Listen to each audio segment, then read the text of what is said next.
All right. Once again, are we going to be serious today? No. Okay, good. All right. So just want to mention what we have coming up later on in the show. Okay. The top 10 most dangerous trucking companies in the U.S. Bum, bum, bum, bum. Pretty cool. Do you work for one? Yeah, that's true. Do you work for one of these companies? And it's an article I read by a law firm. So we've got some numbers, and then also wanted to mention a kind of a weird story that I heard this past week, and I went and looked some stuff up. Boom. We have an experience of ourselves when we were driving home this week. Yeah, you know. Something happened. Well, that we witnessed. You just switched gears on me. I was going to tell you my story, but you know what? I'll come back to my story. How about we talk about that? Because I was thinking about that also. You and I recently, we just traveled to Pennsylvania to be with my brother. Be with your brother. And then we came back, and it seemed like every state there was an accident and a backup everywhere. Man, the interstates. It's crazy. It is. And it would we'll go so many miles and it would start pouring down rain. And then we'd go a little bit more and then it would pour down rain. But if y'all that are listening go on the Facebook page, Talk CDL's Facebook page, we uploaded an accident, like one of those pileups that you see. We were almost in it. Yeah, it unfolded. It was insane. We were coming down the interstate, coming down 95, and it was raining, and all of a sudden, people are scattering, like going off the road, and a big rig went right down into the medium center, yeah. And then right when that happened, you go, oh my gosh, one just hit a tree. And so one had gone to the right. He was pulling a container, by the way, and it looked like a 48-foot container. He went shooting off the interstate to the right and took out a tree, and the tree landed on the interstate. And praise the Lord, because we all came to this, everybody's locking their brakes up and sliding. And I didn't see one person get bumped, and we were all in this. It looked like we were in a junkyard, and it did. Vehicles are scattered all over the place. Yeah, I didn't, unless it happened behind us. I didn't see anything in front of us or in our, to say about being hit. But I can tell you, this is where Troy's truck driving school experience paid off, because he was always taught to look in all of his mirrors. And he's literally paying attention not only to what's going in front of us, but he's looking in all of the mirrors at the same time. Well, not at the same time, but he's like, the guy behind us, let's move. And then he moved over a little bit, and the guy behind us was able to shift just enough to where he did not clip us, because that almost happened to where we almost got hit by the person behind us. Right. I got out of his way just a little bit. And then he looked in the mirror and put his thumbs up like, thank you. He's like, whew. Yeah. I don't want to be in that car. So anyways, and a lot of drivers, they have experienced this, but, it was an interesting trip, all the way down from Pennsylvania back to Florida. But we are back. Thank you for everybody's prayers and emails and messages you guys send. And any prayers for Ruth Ann's brother, stage 4 cancer. Are definitely welcome. And I appreciate them. Yeah, I know you do. And so here we are, and that was the trip down. I will tell you though, a lot of drivers, that are true over the road drivers, they travel around, and one of the things about different areas of the United States is the foods. Yes, that is true. You're right. Like you go to Texas, you're going to get brisket, right? You're going to do that. You're getting steer. Right. You go to North Carolina, you're going to get a pulled pork sandwich with slaw on the top. Barbecue. Exactly. But when you go to Pennsylvania, where we're from, cheesesteaks. Well, it's not just cheesesteaks. Come on now. There is so much culture in Pennsylvania. There is. Where we're from, there is. Yes. You have sweet Lebanon bologna. And, we went and spent $450 and filled the cooler with Lebanon bologna, meat sticks, ring bolognas, just everything to share up for people down here in Florida that don't normally get to eat that stuff. See, like when we lived in Pennsylvania, we took advantage of that stuff. Sweet Lebanon bologna. My mom used to make me sweet Lebanon bologna. So, and people are probably from other parts of the country going, oh, bologna. But this is not bologna. No, this isn't Oscar Mayer stuff. Yeah, No. this isn't my bologna. Yes, this is not that at all. This is a smoked sweet meat that they put in making slices. And if you're an over-the-road trucker and you're going into the Northeast Pennsylvania area and you're near a grocery store, stop in and get not the regular Lebanon bologna, but some sweet Lebanon bologna. And if you don't like it, contact me and I'll eat what's left over that you have. Because that stuff is just amazing. We brought back smoked sausage, you name it. And Miller's hot bologna. Yeah, Miller's hot bologna. It's made in St. Clair, Pennsylvania. It's just such an amazing culture of Polish, Italian, Dutch, German, all that stuff, sausage makers, the stuff that you can get into that area. It's so old school. It's amazing. And if you're a driver going through that area, I would encourage you, don't just stop for a cheesesteak and pizza and that's very good in that area also. But get some of those meats and just make some sandwiches. I promise you'll send me a letter thanking me. It's that good. See, I like my Lebanon bologna with butter on one slice of bread, ketchup on the other slice of bread, and the meat in the middle. Well, that's me. I like to buy the entire tube of Lebanon bologna. I think a whole tube was like $45-$50.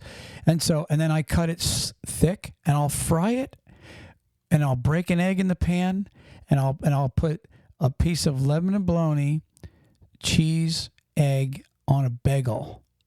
And I'm going to tell you something, that is just super amazing breakfast sandwich. But anyways, just thought we'd bring that up because I know you drivers out there are now hungry. Well, what I'm getting at though is most drivers out there, they understand certain areas you go to, you know the food that you're gonna stop if you have a favorite area. Yeah. And to me, when I was a driver, one of the things I noticed was different areas of the country. You got, like for example, up in the Wisconsin, Illinois area, all that, you can buy those cheese curds, right? In fact, what's amazing about up in that area, you can go in the mini market and they sell them in a vacuum pack of cheese curds. You don't get that here in Florida or anywhere that I've seen, unless you probably order it. But anyways, you drivers, if you got a favorite part of the country that you like to really go to, you like when your dispatch sends you to a certain area because you know that food is your favorite, write in and tell us about it. Tell us about your area the expertise or the specializing of that culture of that food in that area. We'd really like to know. So like when you get dispatched to a specific spot and you're automatically planning your meals around your time frame that you have from being unloaded and loaded and getting on the road again, tell us where that is. Yes. And I think we should move on. Moving on. Let's move on. Let's take a little break and we will be right back. At Spectrum Insurance and TruckingInsuranceGuy.com, we deliver fast, reliable, and affordable trucking insurance built for owner-operators and fleets alike. I used to be an owner-operator myself, so I know what matters on the road. Whether you're running cross-country routes or making local deliveries, we tailor your coverage to meet DOT requirements and keep your rig rolling. From liability and cargo to physical damage and more, we've got your back. Need a quote? Visit TruckingInsuranceGuy.com, or if you prefer to talk, call our Spectrum team for expert advice and unbeatable services at 507-884-1312. That's 507-884-1312, where there's always a human answering a phone. Truck Parking Club is a network of instantly reservable daily and monthly truck parking locations throughout the U.S. Truck Parking Club helps connect truckers to truck parking locations throughout the U.S. via truck truckparkingclub.com. Our networks is made up of property owners that have locations adequate for truck parking to list on the platform. This includes trucking companies, storage companies, CDL schools, trailer leasing companies, real estate investors, truck parking operators, and more. Go to truckparkingclub.com today. Attention trucking companies and truck drivers. If you need help with cash flow, we've got help on the way. Turn to Tab Bank, the bank that knows trucking. Tab Bank has been in the business of helping truck drivers and trucking companies with their cash flow needs for 25 years. It's just that simple. It's what they do, but they don't stop there. Tab Bank helps grow your business with their invoice, factoring, and banking services. What a plus that is. Before you book your next load, play it safe and contact Tab Bank to get their help with your factoring needs. Tab Bank helps determine the credit worthiness of your customers as well as billing and collection efforts on invoices that you factor with them. Let the experts at Tab Bank get you cash quickly for the loads you deliver. Again, it's what they do. Visit tabbank.com/talkcdl to learn more. That's tabbank.com/talkcdl. Tab Bank member FDIC. All right, we're back. Before we get to the top, what did I say it was? The top what? I can't even remember what the Most dangerous? The most dangerous trucking companies in America. The top dangerous companies in America. I want to talk about something that I read here. Interesting little article. And it goes something like this. Hold on one second. I got to pull it up. I wasn't super prepared like I should have been. And by the way, we haven't really been in the studio for 3 weeks, so I'm kind of lost at what I'm doing half the time here. The studio looks like something threw up in it, like the studio, because we kind of like threw equipment around everywhere. So, interesting article. Trucker, of course, everything's trucker here. Of course, trucker. Trucker caught driving his tractor trailer. I think it was a bobtail on a golf course. Yeah. So here, let me read. I kind of just took a little piece of the article. It says a backyard doorbell a backyard doorbell cam, like a Ring. Yeah. Captured footage of a semi-truck found driving along a golf course in Ohio last week. I'm still trying to, I can picture it, but yet, please continue and let me. It says truck driver Gurpreet Dhaliwal. Yeah. Was arrested after driving along the back nine of the North Star Golf Course in Columbus, Ohio, causing thousands of dollars in damage. When questioned by police, Dhaliwal, that's what it says, Dhaliwal, reportedly could not provide a coherent reason, why he would be driving a semi-truck through a golf course.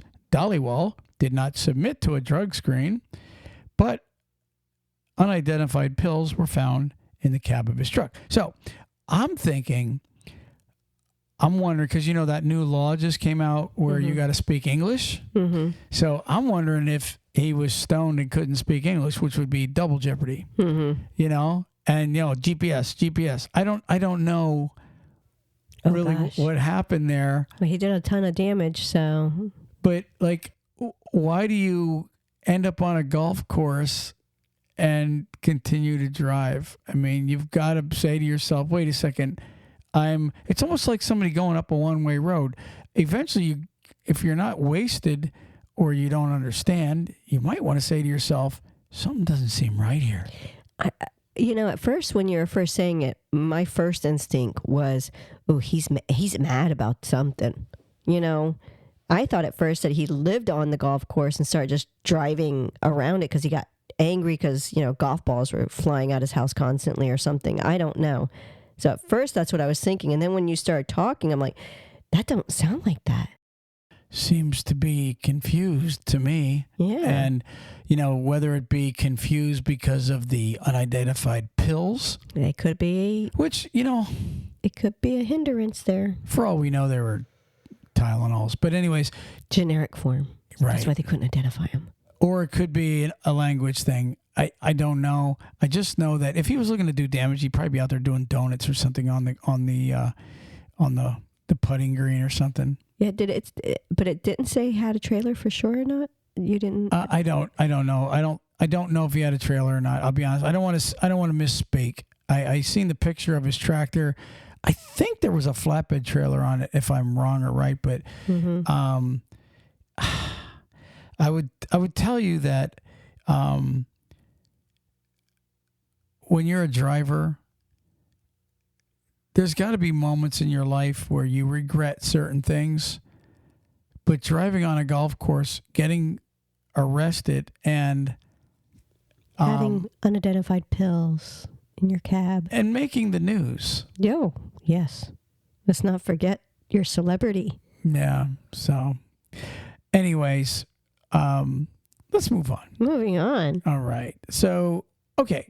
So here's and again, I'm just let everybody know we've got the top 10 most dangerous trucking companies in America coming up here in just a few minutes. So, but before we get to that, I want to talk to you about something. Interesting story I recently was privy to be a part of. Well, not a part of it, but heard a driver this past week that worked recently with this trucking company. And I guess he had been there a short time. Okay. And not long after being there, he started noticing bite marks, like bug bites on him. So now, obviously, what would you consider that to be? Obviously, he's in his tractor, right? And I would kind of think, is that a new mattress he got or not? Exactly. So bed bugs, nasty. Exactly. And this is obviously something that many drivers have experienced. In fact, what's funny is our one of our sponsors, national carriers. When I was talking to them, they actually told me they give out a brand new mattress with every truck. That when they hire a driver as a company driver, he gets to take a brand new memory foam mattress out of the box and put it in his truck, the one they assign him. So, and that's really important, I think, when you're going to a trucking company. So this guy obviously was in a truck that was a couple of years old, and it wasn't a brand new mattress, right? And long behold, it is nibble, nibble, nibble, nibble, nibble, nibble, nibble, nibble. Exactly, nibble. And so I looked up bed bugs in a semi truck. I got You getting itchy? I got down my back's getting all shiver, ugh. Right. So he didn't tell me the name of the trucking company that he got the bed bugs from, but I sorry. Now I thought of don't we call people that moving companies, are they bed buggers? What are they? That's true. Sorry, guys. Yeah, no, it's not Mayflower because they're called bed buggers. No, a bed bug is and here's what it says. It says bed bugs can infest semi trucks, posing a problem for drivers and potentially impacting their work environment. They can hitchhike into the truck from various locations like hotels or other infested places and survive for extended periods without feeding. So let's say you stop at a Holiday Inn, right?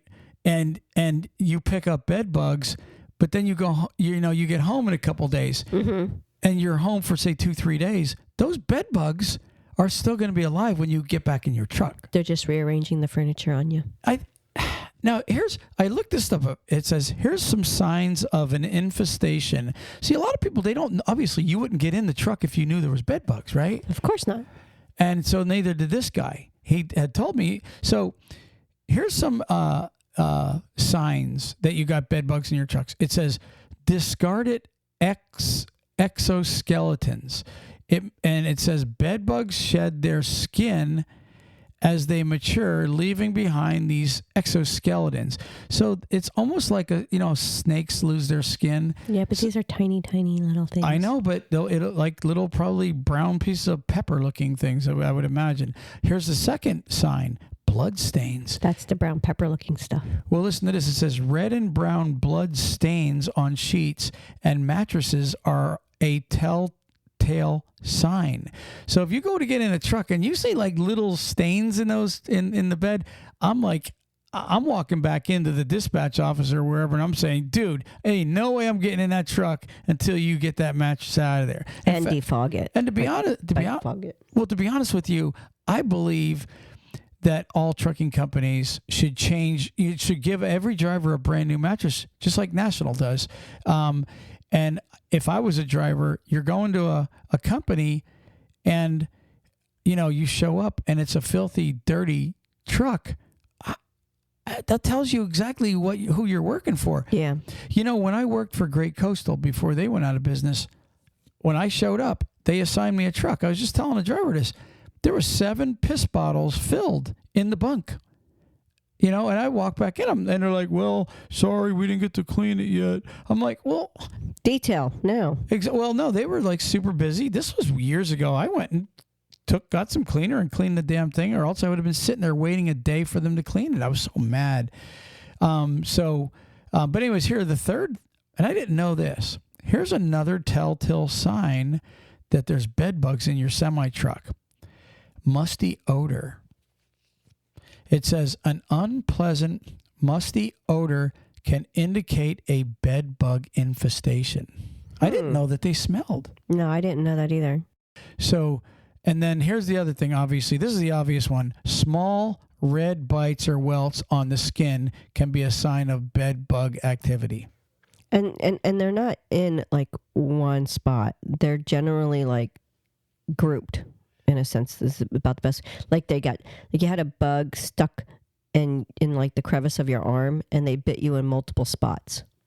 Well, and here's the other thing: when you get in a truck or you go to a hotel, they live in the corners of the beds. Mm-hmm. So if you pull up the sheets and look in the seams, like Ruth Ann just said, usually on the corners, you will see a bunch of bed bugs. That's where they congregate. Yeah, that's usually where you'll see like a lot of the blood, the like the peppery look. That will be in that area, and then they burrow deep a little bit in, so you wouldn't be able to really see them as easily. But that's the first sign that I ripped that stuff right up and look quick. But and we've learned a long time ago, like if you go on vacation and you're in a hotel or an Airbnb or wherever, right? When you come back, they say the best thing to do is leave your bags of clothes outside and then take them right to take them to a laundromat instead of even taking them into your house. So that's a good way to avoid, getting them in your house. But anyways, treatment options, fumigation. You ever see the way they tent a house? Mm-hmm. When they're, a house has an infestation, you'll see the house tented.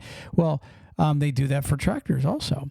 They have a heat treatment. Heat treatment can kill bed bugs and their eggs. Do you remember that one time an elder gentleman came to us and he was actually in the hospital, and we wanted to go to his house to feed his cats and take care of his cats. Do you remember that? I do. And he had 2 of those cats that have the really long hair. Yeah, they're like Angora, like... Yeah, Persian or whatever they were, right? And so when we walked in, the one was on the refrigerator and the other one, and we picked the cat up, and it was ripped up so bad with fleas. Do you remember that? I do.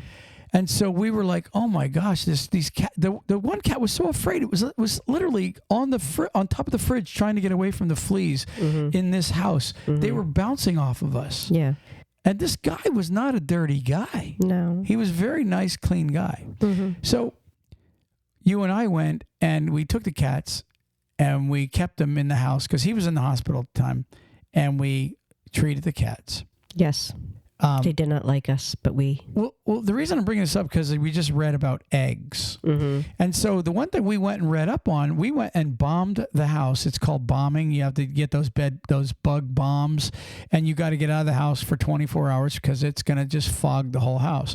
Well, we read up on it, and it said even after you fog it, right, the eggs that they laid will not get killed. Mm-hmm. In 2 to 3 days, those eggs are going to hatch and you'll have a new infestation. Right. So we had to come back 2-3 days later and kill the new hatchlings to make sure that we got that out of there. And the same with the cats. We had to dip them, and it was just an insane time. So I would imagine these bed bugs are probably quite the same. Yeah, I would think they are. Right. If you go to work for a company and there's bed bugs and you get those bug bombs, the cans, I don't know if that's what kills them, but you might want to do it a second follow-up. But if it was me, I wouldn't work for a company that had bed bugs. I just wouldn't do it. Okay. If you got an old truck, before I get there, you should be obligated to make sure that truck is going to be a living quarters for your driver. Would you not agree with that, Ruth Ann? Think about that.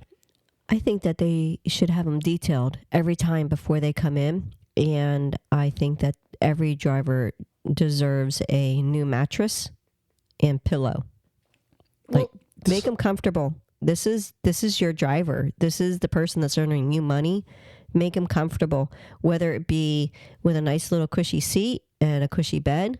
That's where he's going to be spending his life at, the bed and that seat. Make him comfy. Well, and you pretty much took the words out of my mouth. There's no, if you got to take in consideration, this guy's coming in to make you money, and he's going to stay in that truck and live in that truck. And if you have the audacity to, give him a dirty truck, okay, or a stinky truck, or a truck with bugs in it, well, then you don't deserve that driver. I'm going to tell you that right now. You're a trucking company. I'm going to tell you, you're a pig. If you allow a driver to come in and get a crappy, dirty, unlivable truck, you're a disaster. You're a pig, and you don't deserve a good driver. And that's just not an opinion. That's a fact. Yeah, that's I agree. A fact. And they should all have CBs in them too. Anyways, drivers, before you get in trucks, they're all probably scratching right now, going, "Thanks, Troy. Appreciate that." I'm itchy. I'm feeling. He keeps reaching. It's like he keeps going and messing with his headset, like right there at where it's going across his head. He keeps moving it, thinking that it's a.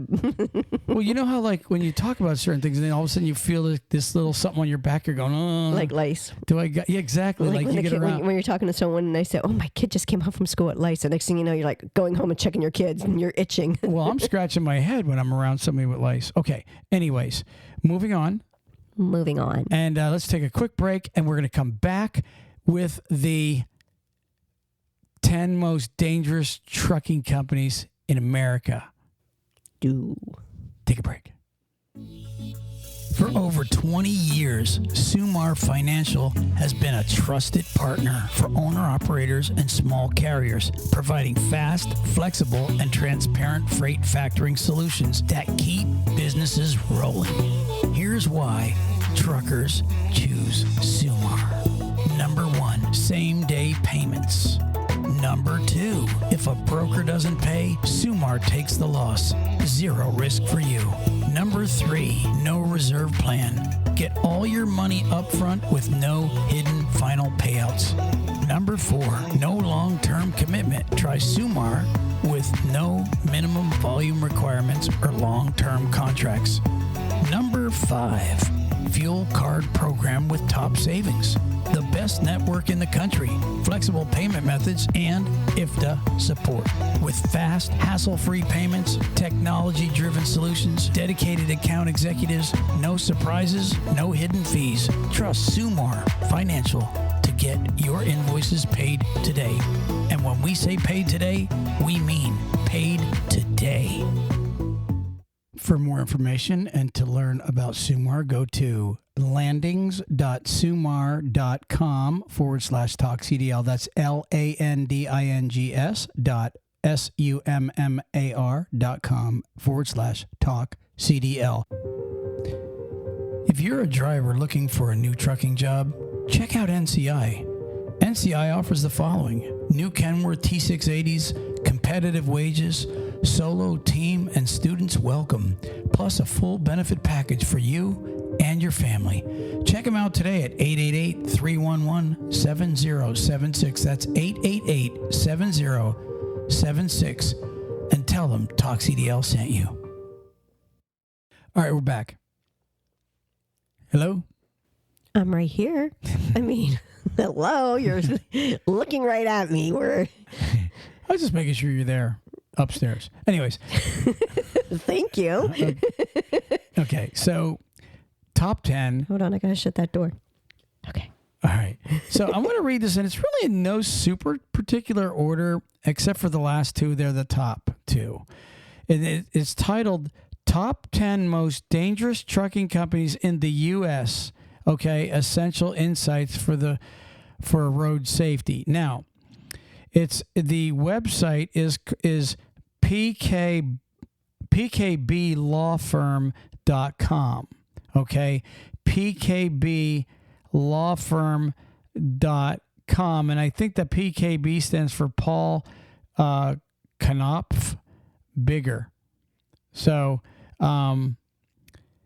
let's get into this, Ruth Ann. Let's just read this. Everybody's probably going, Troy, just shut up and read it. I think they are. Okay, so the number 10, according to them, most dangerous company is Schneider.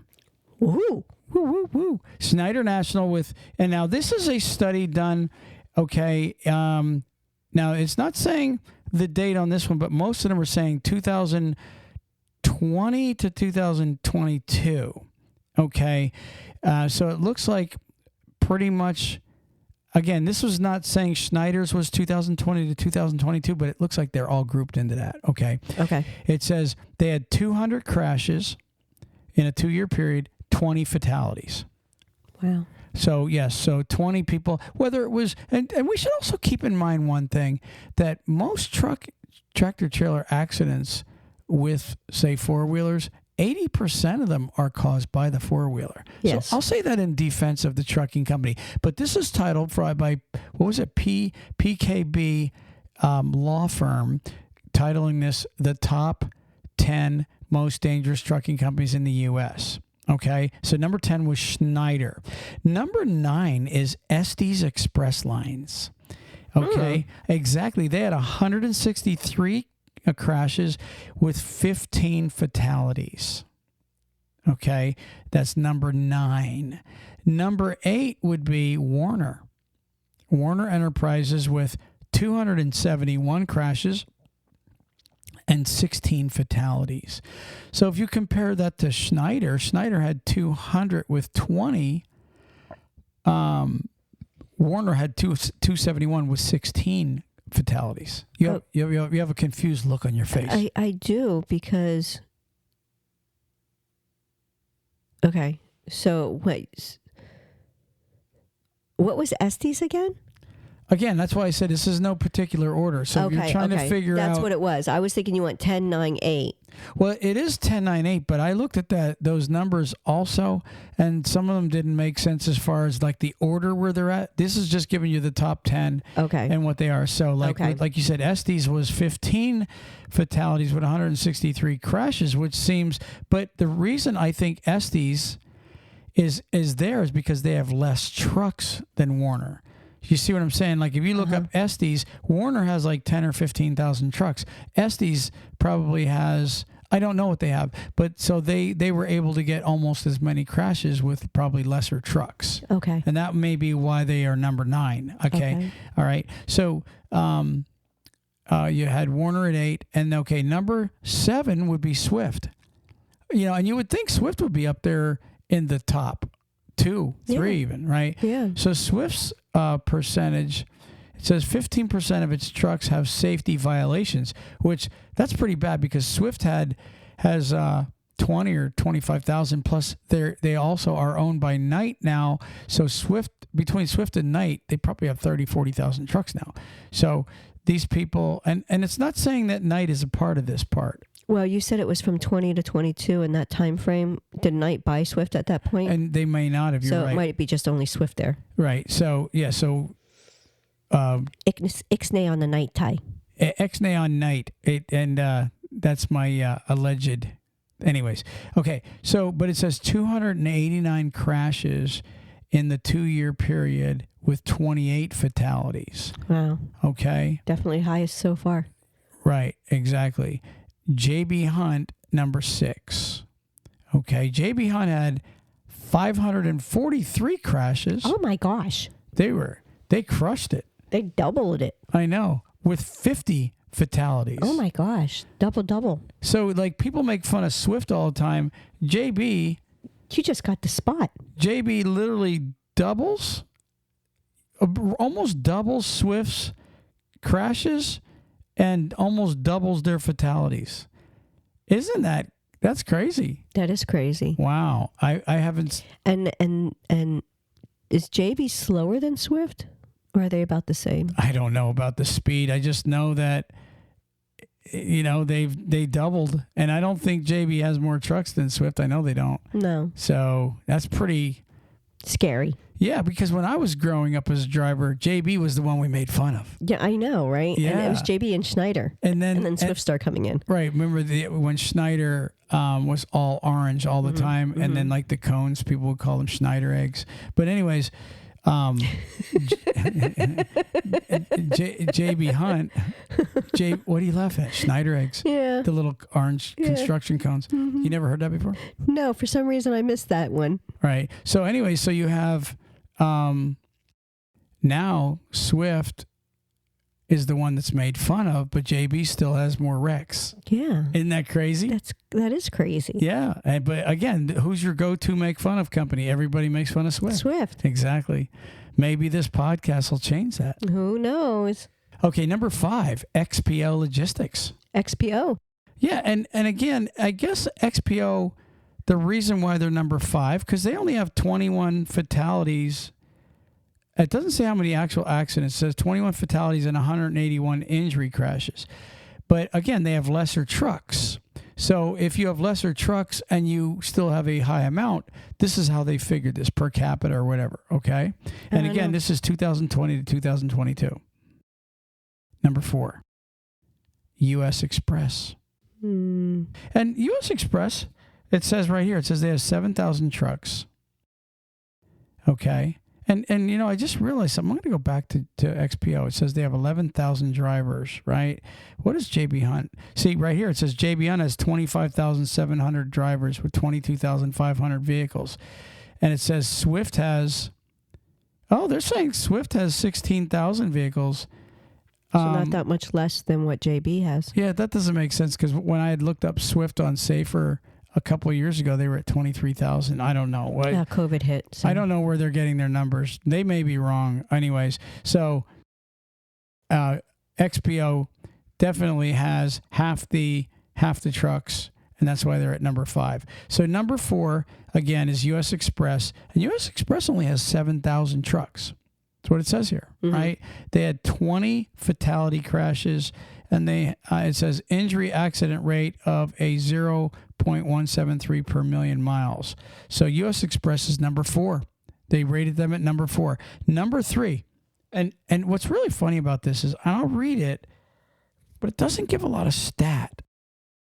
It's a company that you wouldn't think would be on here. Number 3, Averitt. Averitt, yeah. And Averitt always had a high standard of hiring. Yeah. And yet they're number 3. It says Averitt Express, based in Tennessee, may not be as large as the industry giants, but it has one of the highest fatal accident rates, placing it among the most dangerous trucking companies in the U.S. from April of 20 to April of 22. Averitt reported. It says fatal accident rate is 0.022 per million miles traveled. The high rate places Averitt Express in a troubling position on the list of the most dangerous trucking companies in the country. And to be fair to these trucking companies, this was from 20 to 22. 3 years have gone by, so the list might have changed. Maybe one or two fell out of it. This was as of a report. See, they don't do the study every year. No, and then they do the report, and then they got to gather it, and they got to kind of go through. It takes a while to actually put all that data together once they gather it. But it's also COVID season then too. So some of those data's like, wouldn't it take effect as far as like some of the drivers, like when you look at how many were driving at that time? I doubt it. I really do. They still had their full fleet. So I mean, I don't know. I wouldn't. Who knows? Maybe you're right. Maybe not. I don't know. But the top two are just as expected. Number two would be UPS. UPS with 1,082 crashes. Wow. Okay. 74 fatal crashes, the second highest in the nation. 1,053 injury accidents. UPS, the largest trucking company in the U.S., operates 134,000 vehicles and employs 127,000 drivers. Its accident record is concerning. But I will tell you, though, for the amount of Yeah, I guess it is pretty high. But number one, let's just say number one, and we already know what it's going to be because everybody knows who? FedEx. Exactly, FedEx. Absolutely, you were right. And you couldn't see it. I can't see it. You're over there going, FedEx. Right? So FedEx, it says leading the list of most dangerous trucking companies. FedEx. Well, everybody's, when you see videos anymore. We just seen an accident in Pennsylvania. We filmed it. It hasn't gone up. It's going to go up on Talk CDL. It was a car got whacked, and you're going along, you're videoing it, and there's like ambulances and all kind of stuff. And then all of a sudden, who's parked on the side of the road? FedEx. So here's what it says. FedEx is one of the largest logistics companies in the U.S. with over 160,000 drivers and a fleet exceeding 100,000 vehicles. Unfortunately, FedEx's size also contributes to its place among the most dangerous trucking companies in the nation. Between mid-2020 and mid-2022, FedEx reported, I'm going to give you the numbers again, 1,160 total crashes, 109 fatal crashes. In 2 years, they killed 109. I shouldn't say they killed, because again, it could have been a driver. Yeah. It could be four-wheelers running into them. Exactly. But FedEx does come up with a lot of accidents, buddy. It says 80 of which were FedEx ground. Okay, 911 injury-related accidents. This troubling record highlights FedEx's risk to other drivers and pedestrians on the road, making it a prominent entry on the list of the most dangerous trucking companies, and that's the top 10. You know what? Who wasn't on there? That's nice to know. Who? Well, you have your like PAM, CFI, Sierra England. They're not on there. That's what I'm saying. Was nice to know that some of those other ones are, because they have schooling and all that stuff. So those that have the schools, like Sierra England and Stevens, they were not included in that list. Right. So there you have it. You have the top 10 according to, what was the name of it? PKB Law Firm. So they are the ones that came up with the study, or I don't know where they grabbed the data. You can go to Safer and get the data because, like they said, this was reported by the companies themselves. So this is what makes them okay. If you have more crashes, then you're considered more dangerous. Again, though, in defense to most trucking companies, a lot of the accidents are caused by the four-wheeler, and also the more trucks you have, obviously, the more accidents you're going to have because, right. It is what it is. So that is my podcast for the week. What do you got for a word of the day, Miss Ruth Ann? I have a yummy word. A yummy? A doozy? A yummy. When you say yummy, is it something to do with food? Yes. Oh, cool. I figured, why not throw something yummy in? A foodie in. Yeah. Go ahead. Let's hear it. Sip it. Sip it? Sip it. Sip it like, hey, don't chug it, sip it. SIPPET, but kind of, yeah. It would, sounds the same. Let's hear it again. Sip it. Okay, so sip it. Yeah, sip it, not zip it. Okay, so what is the definition of sip it? A small piece of bread or toast used to dip into soup or sauce as a garnish. A sip it. Yes. Pass the sip it. No, not pass the sip it. I'm going to eat your sip it there. Give me your piece of bread in your bowl of soup. And I don't eat the bread anyways, you know that. I can't either. Well, that was an interesting word. Thank you for that. You're welcome. All right. Everybody, it's good to be back, and we appreciate all the mail that we get all the time. And if you're out there and you want to come on the show, if you got something interesting to talk about, we've got some interviews coming up. Just shoot us a message at troy@talkcdl.com or ruthann@talkcdl.com, and we'll get you up on the show. And send us your favorite place to eat when you get dispatched to a certain city. And why and what you eat in that culture. That's what we want to know. And even if you're listening to the podcast and you're not a driver, you're a driver family and you're in a certain area, like I don't know what the food culture is up in Washington and Idaho. I don't know what the food culture is in Arizona as much. Because I mean, I trucked out there, but I don't remember getting a lot of the food. It's probably Spanish food. And Southern Texas, man, some of the best Mexican food I've ever eaten in my life down there. So I would just say that do me a favor and send us your emails and let us know what you like to eat. We're out of here, Ruthann. Peace. Peace. Praise the Lord.